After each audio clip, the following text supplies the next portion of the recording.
The maritime industry. Fast, efficient and competitive. But even in the 21st century, there is a dark side, where seafarers are abandoned, stranded and forgotten in foreign ports far from home. Around the world, there are few ports that have not played host at some time or another to one or more abandoned ships and their crews. Abandoned ships can be a serious hazard, and every situation of a seafarer being abandoned is a story of physical and mental misery.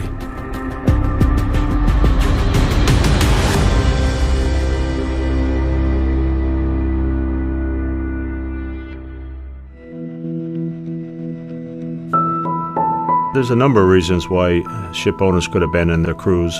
The company could be going into bankruptcy. It could be a deliberate act for the benefit of the ship owner himself. It could be because the ship has been arrested by port state control, perhaps by creditors, as the company is becoming insolvent. A ship is a self-sustaining living environment. When ships are abandoned, sometimes in very difficult countries to survive, a seafarer's life becomes very difficult if there's no fuel to run the ship, so you can't manoeuvre against weather, you can't provide heating, you can't provide air conditioning. Then food. Many seafarers become very dependent on the local environment. We do know of lots of examples where seafarers end up fishing off the side of the vessel just to get some basic subsistence. When you're abandoned, I think one of the most difficult things is the fact that they're in a port that's not within their country. They have no means, they can't get home. It becomes a very dramatic situation for a seafarer.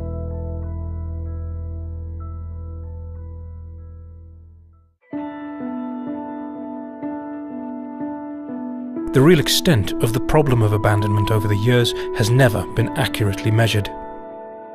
The ILO keeps a database of cases of abandonment, but there is probably an underreporting of abandoned ships and crews.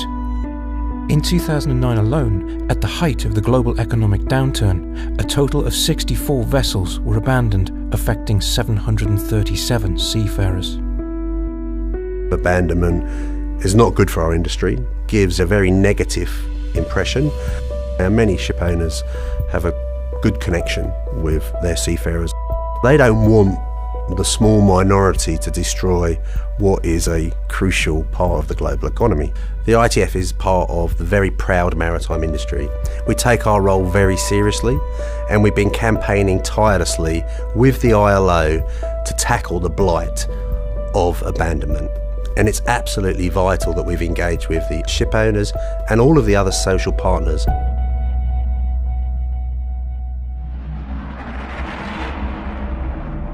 When a crew is abandoned in a foreign port, there is often a familiar pattern of events that starts to unfold. The ship owner stops paying the crew's wages, and unpaid wages escalate. There's no money for food, fresh water, or medical care. The fuel runs out. Living conditions aboard the ship quickly become intolerable without proper heating or cooling. Shore leave may be denied. Often, the ship owner cannot be traced. On other occasions, the ship owner remains in the background, sometimes threatening the crew, more often making false promises that they can't keep. On board, boredom and frustration sets in. The mood sinks and tempers flare. And the impact of abandonment stretches far beyond the ship itself. When seafarers have not been paid for months and can't get back home, their families suffer too, and are left begging for handouts in order to survive.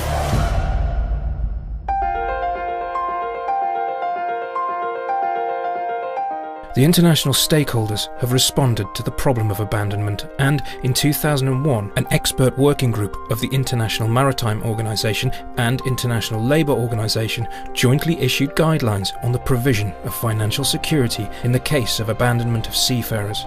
However, the guidelines were an interim measure only, and the expert working group continued to meet to find a sustainable, longer-term solution.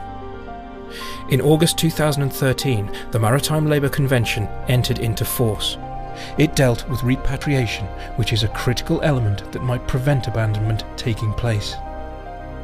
The Maritime Labour Convention 2006 is a directory of the entitlements and the rights of seafarers in a number of areas: employment terms, accommodation, catering, welfare, social security. Within that, there is a section on repatriation.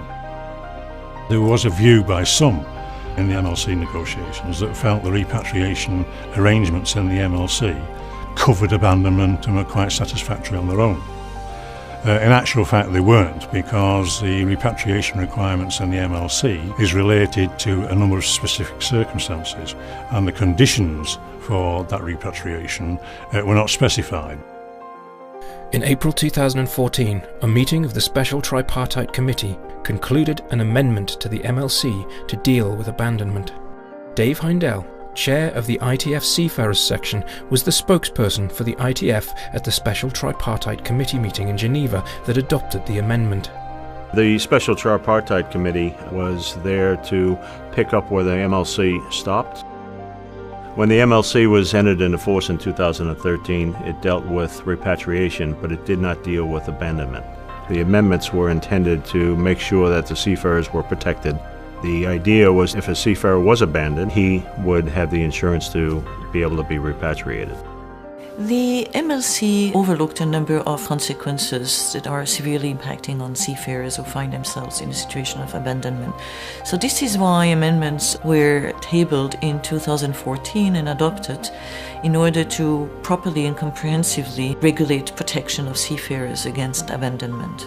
The first component of the amendments relates to a clear definition of what abandonment situations are and what situations we are regulating. The second important element of the amendments is about the establishment of a financial security system. Seafarers who find themselves in a situation of abandonment would have direct access to a fund that would speedily pay them what the ship owner owes them, not only in terms of the repatriation cost, but also covering a number of other related costs to abandonment, in particular wage arrears that the ship owner might have to pay still to the seafarers, but also all the other related costs a seafarer might incur in a situation of abandonment. The amendments related to the abandonment will come into force in January 2017, and it will come into force for all member states which would have not expressed formally disagreement.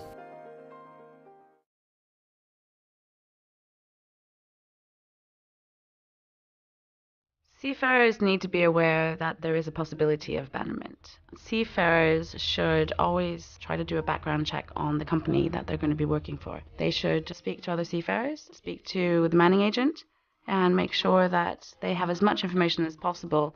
They can talk to the ITF, they can talk to the unions, and I think that some of the early warning signs of that something's not right, something's going on, is if there's a delay in payment.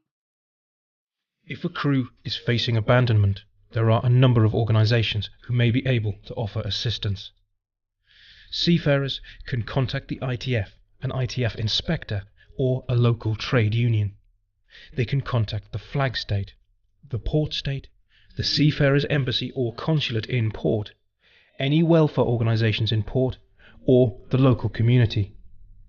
If the vessel is covered by the MLC, they should access the financial security system under the MLC for repatriation or abandonment. There should be a copy of the financial security certificate on board the ship. It may be necessary to contact a local lawyer. Seafarers' rights are complex, and a local lawyer can advise on seafarers' rights or if the crew are at risk of detention or deportation.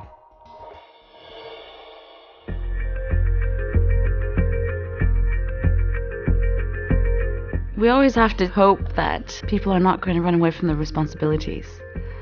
But if that happens, then at least we need to have a system where you're going to have someone who's going to take that responsibility. And the MLC is going to provide that. It's going to provide a mechanism so that if they are abandoned by their employer, by the ship owner, then there's others who will step in and take the responsibility, be it port state or be it flag state.